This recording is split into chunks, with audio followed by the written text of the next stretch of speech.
A Little Golden Book. Veggie Tales presents Saint Nicholas, a Veggie Christmas Story.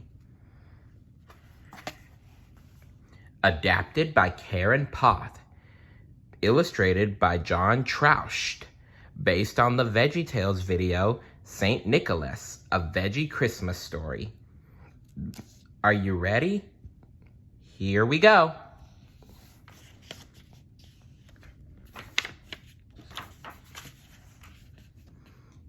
It was the day before Christmas.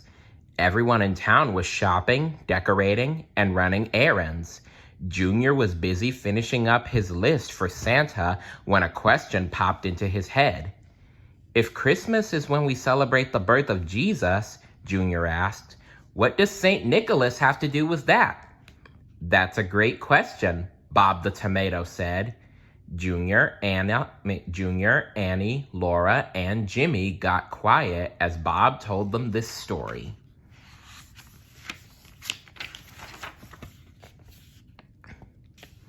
A long, long time ago, in a faraway place called Greece, there lived a fisherman named Epiphanes. He was a kind man who was happy to share what he had with others. Epiphanes had a son named Nicholas. The boy loved his parents and his home and his friend Octavius.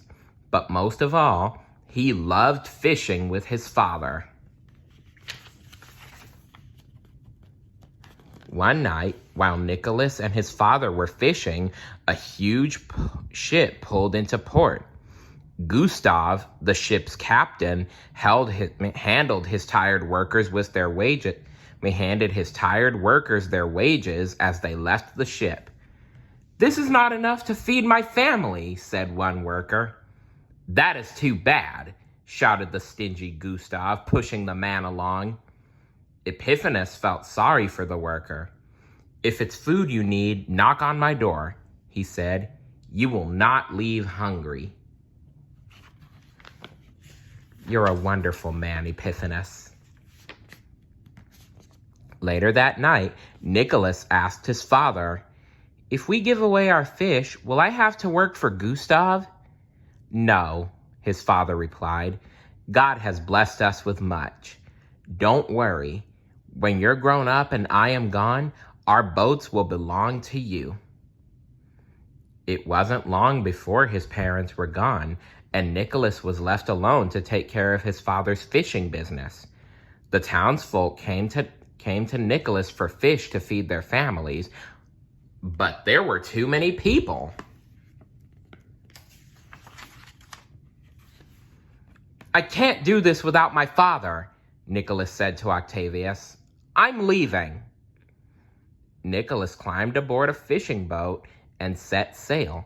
He wasn't sure where he was going. He just wanted to get away from his troubles. Octavius was sad to see his friend go. Well, running away from your troubles doesn't solve them. Nicholas spent many years sailing from port to port. Finally, he came to the city of Bethlehem. Nicholas remembered that his father had told him it was the place where Jesus was born. As Nicholas walked through Bethlehem, he saw a woman feeding the poor.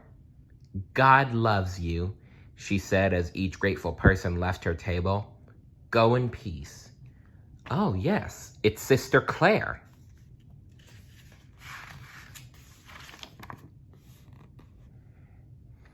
"Why are you doing this?" Nicholas asked. "Does it make you happy?"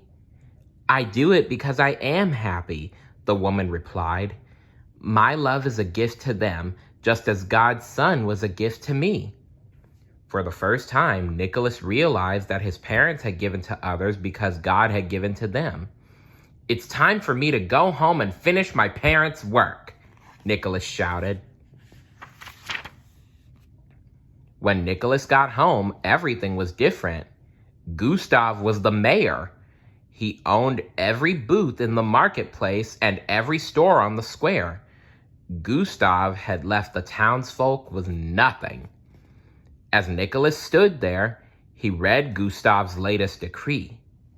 Anyone caught giving a gift to another will pay a fine of 1 gold coin.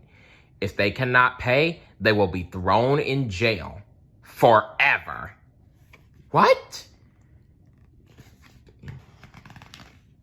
He passed a law against giving? That's messed up. You can't forbid someone from giving gifts. This is terrible, Nicholas cried. How will I ever do my parents' good work if Gustav won't let me give gifts? Remember the word of Jesus, his old friend Octavius said wisely. When you give to the needy, do not let your left hand know what your right hand is doing. That's it, Nicholas exclaimed. We will give our gifts in secret.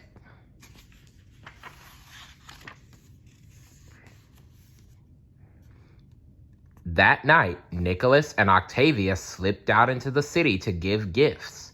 They put on many different disguises so that no one would know who they were. Gustav's men were guarding all the doors and windows around town, but that didn't stop Nicholas.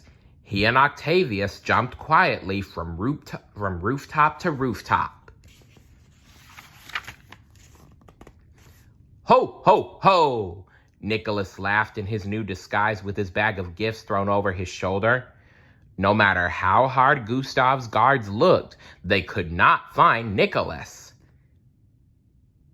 Nicholas delivered gifts to everyone in need by dropping them down the chimney of each house on his list.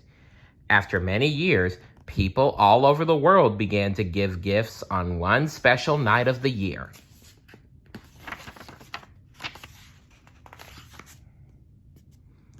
So just like Nicholas, we can share God's love with others by giving?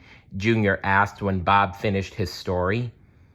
I couldn't have said it better myself, said Bob. This is the best Christmas ever, Junior shouted. Everyone agreed, and they began to sing.